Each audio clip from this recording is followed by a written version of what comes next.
In the midst of a battle, soldiers literally placed their lives in the hands of their commanders. Unfortunately for countless soldiers in World War I, they were forced to put their trust in these particular generals. Some were incompetent, some were cruel. All of them failed in one way or another. Paul von Hindenburg's legacy in World War I is complicated. On one hand, he became an icon in Germany after his victory at the Battle of Tannenberg in 1914. On the other hand, he was also responsible for the decision that brought the US into the war. Despite knowing that Germany's chances of winning the war would be practically non-existent if the US got involved, Hindenburg pushed for unrestricted submarine warfare. This meant not only attacking military vessels, but also civilian and commercial ships in the Atlantic Ocean, including those with American citizens on board. University of Rochester professor Hein Humans said on the school's podcast, "The Germans were well aware that the US could not and would not accept unrestricted submarine warfare, but launched it anyway. Indeed, Hindenburg explicitly admitted the day before, 'We count upon war with America.' While Hindenburg felt that unrestricted submarine warfare was the only chance Germany had to win the war, it ultimately proved to be the wrong decision. Their gamble is that they can win before the Americans can get there. It turned out to be a losing bet. How losing? Well, obviously you figured out that the sinking of the Lusitania happened directly because of his actions, but it also helped in the formation of the Nazi Party. How, you ask? Keep watching. We'll get to that in a bit. Enver Pasha effectively appointed himself head of the Ottoman military days before World War I began, which would have been a great idea if he wasn't terrible at everything to do with the military. This became clear in the Battle of Sarikamish when he ordered a winter attack on Russian forces, instructing his troops to leave their tents and even coats behind so they can march faster.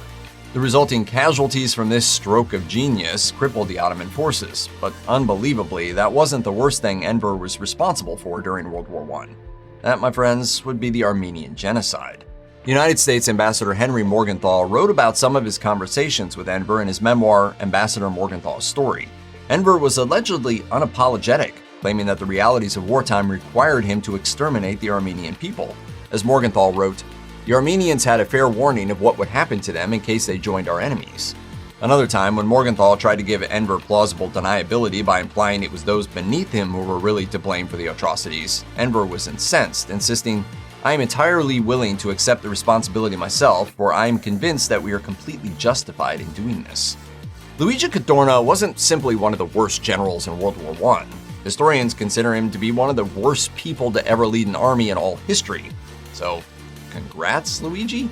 Cadorna had been about to retire in 1914, but instead he became head of the Italian military. The former holder of the post inconveniently died mere weeks before the first shots of the war were fired.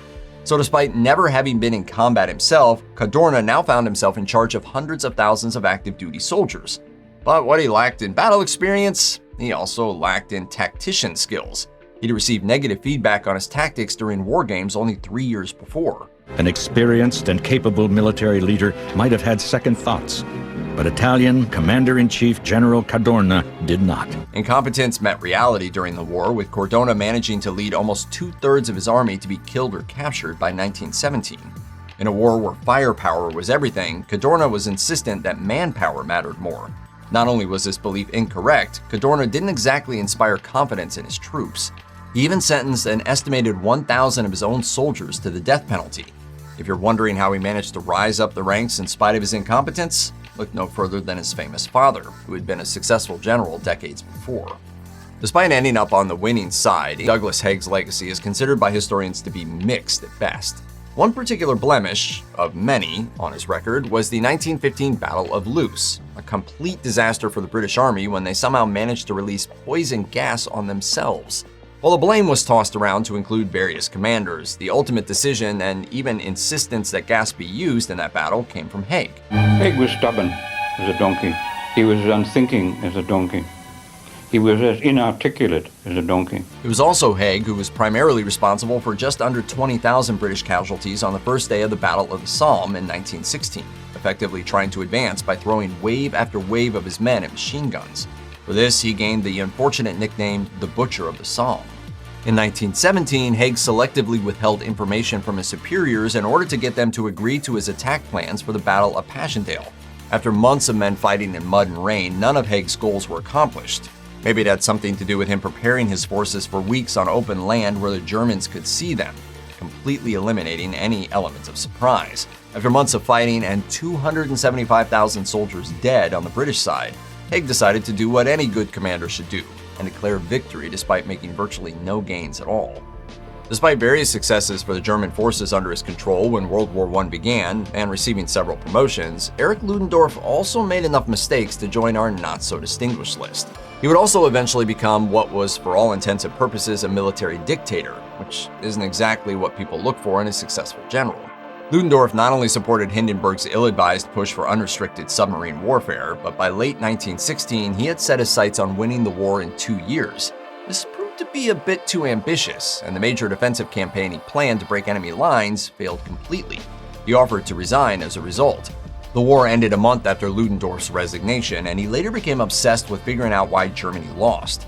Remember that part of the beginning of the video about the Nazi stuff? Well, turns out, while taking credit for any successes, he shifted the blame for failures by pushing the theory that he would have won if not for the traitors in his midst, an idea that the Nazis would eventually use to their advantage. So, blowing up civilian ships got the US in World War I and helped create the Nazis. That worked out poorly.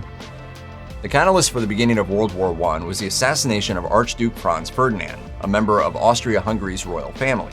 In response, Franz Conrad von Hötzendorf initiated an attack on Serbia, even though he knew that his country's military wasn't prepared for a war.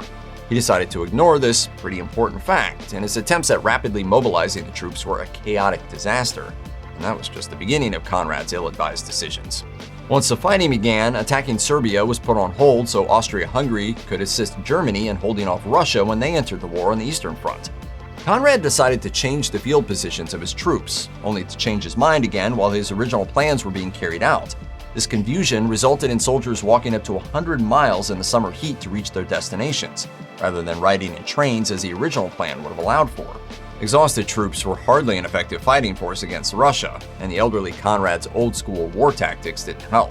Austro-Hungarians were dealt higher casualties than necessary due to Conrad forcing his soldiers to engage with much larger enemy forces, who also happened to be equipped with better weapons.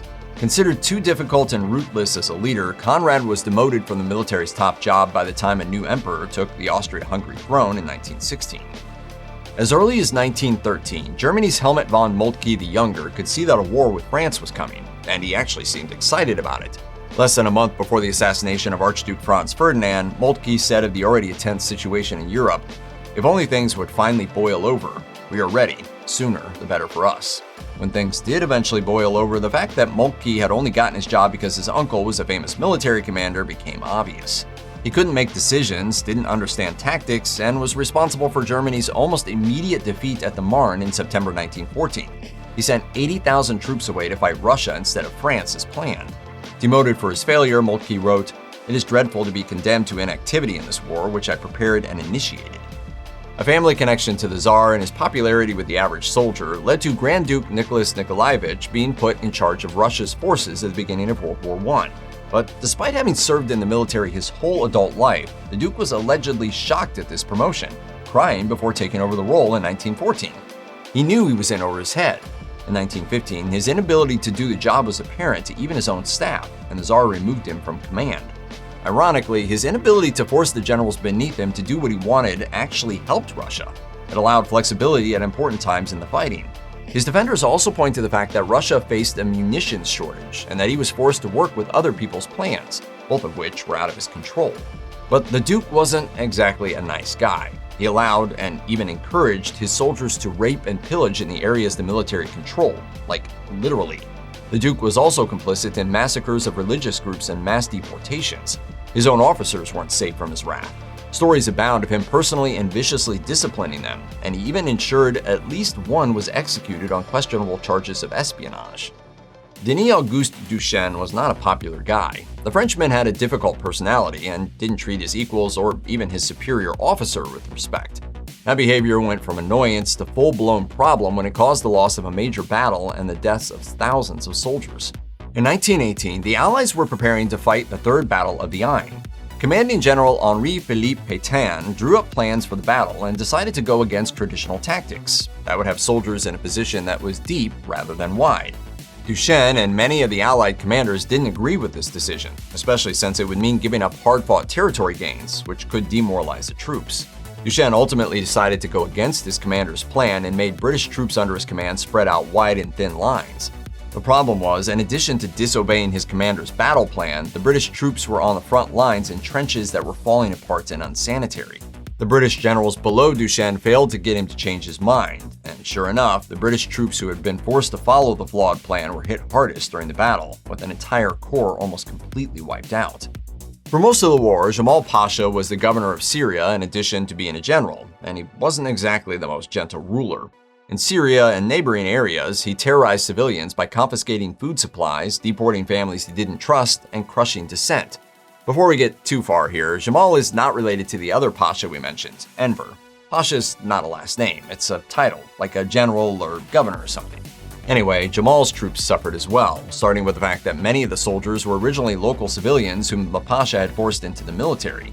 In Jerusalem, most were put in hard labor camps rather than being sent to fight, which obviously led to low morale and men deserting any chance they got. In response, Djemal kept the cruelty going. He had 5 of the men seized and publicly hanged, and he didn't stop there in his quest to strike fear into his dissenters. Djemal Pasha responded to these demands with a heavy hand. In spring 1916, Arab intellectuals and activists were arrested and executed. Rumor had it that Djemal would also deliberately send people he suspected were traitors to particularly dangerous areas on the front lines in the hopes they would be killed. And to firmly secure his place on our little listing here, he also led a disastrous attempt to take control of the Suez Canal, which saw 10% of his forces killed and made him a laughingstock. While Djemal had plenty of atrocities laid at his own feet, he was angry about getting any blame for the Armenian genocide. Before his assassination in 1922, he wrote a very self-serving memoir of the war, in which he claimed to have actually helped the Armenians, while others ordered their extermination.